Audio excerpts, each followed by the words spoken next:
नमस्कार, मैं हूं वैशाली। आप देख रहे हैं the Bharat times news channel. आइए रुक करते हैं आज की बड़ी खबर पर। अमेरिका की नीतियों पर उमर अब्दुल्ला का तंज, ट्रंप मुनीर मुलाकात से उठे सवाल। प्रस्तावना, एक लंच जिसने बढ़ाई हलचल। हाल ही में अमेरिका के पूर्व राष्ट्रपति डोनाल्ड ट्रंप और पाकिस्तान के सेना प्रमुख जनरल असीम मुनीर के बीच हुई मुलाकात ने अंतर्राष्ट्रीय राजनीति में हलचल पैदा कर दी है। इस मुलाकात पर भारत में भी प्रतिक्रियाएं तेज हो गई हैं। जम्मू कश्मीर के पूर्व मुख्यमंत्री उमर अब्दुल्ला ने इस पर अपनी बेबाक राय रखी है। उनका कहना है कि अमेरिका सिर्फ अपने स्वार्थ की चिंता करता है और उसके फैसले भी इसी दृष्टिकोण से तय होते हैं। उमर अब्दुल्ला का स्पष्ट बयान। उमर अब्दुल्ला ने साफ कहा कि अमेरिका दुनिया का सबसे स्वार्थी देश है। उसने हमेशा वही किया है जिससे उसका आर्थिक या रणनीतिक फायदा हो, चाहे अफगानिस्तान हो, ईरान हो या फिर अब पाकिस्तान। अमेरिका ने हमेशा खुद को केंद्र में रखकर फैसले किए हैं। उमर के अनुसार ट्रंप और मुनीर के बीच हुई मुलाकात सिर्फ एक साधारण डिप्लोमेटिक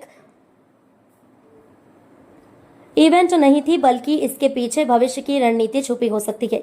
उन्होंने इस बात को भी दोहराया कि भारत को ऐसे घटनाक्रमों को हल्के में नहीं लेना चाहिए। अमेरिका पाकिस्तान की पुरानी साझेदारी। उमर अब्दुल्ला के बयान का संदर्भ अमेरिका और पाकिस्तान के लंबे इतिहास से भी जुड़ा है। शीत युद्ध के समय से ही पाकिस्तान अमेरिका का रणनीतिक साथी रहा है। आतंकवाद के खिलाफ जंग हो या अफगानिस्तान में अमेरिकी फौजों की मौजूदगी, पाकिस्तान को हमेशा एक फ्रंट लाइन अलाई की तरह देखा गया है। हालांकि भारत के नजरिए से अमेरिका और पाकिस्तान की यह नजदीकी कई बार खटकती रही है।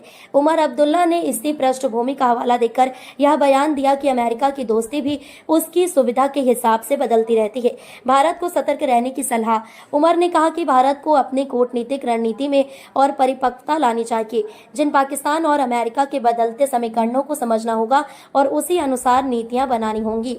उन्होंने यह भी कहा कि भारत को अपनी कूटनीति को अमेरिका के भरोसे नहीं छोड़ना चाहिए, क्योंकि वह कभी भी अपने हित बदल सकता है। ट्रंप मुनीर लंच की टाइमिंग पर भी सवाल।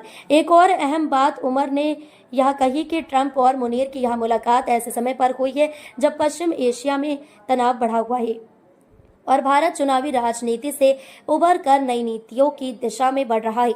ऐसे में इस मुलाकात की टाइमिंग संदेहास्पद है। उमर अब्दुल्ला ने इसे सिर्फ कोई सामाजिक लंच नहीं बल्कि राजनीतिक संदेश करार दिया। कूटनीति में भरोसे से ज्यादा चाहिए विवेक। उमर अब्दुल्ला का यह बयान भारत के लिए एक कूटनीतिक चेतावनी की तरह है। जब दुनिया के बड़े नेता रणनीतिक साझेदारियों की नई इबारत लिख रहे हों, तब भारत को अपनी कूटनीति और रक्षा नीति दोनों को और अधिक मजबूत, लचीला बनाना होगा।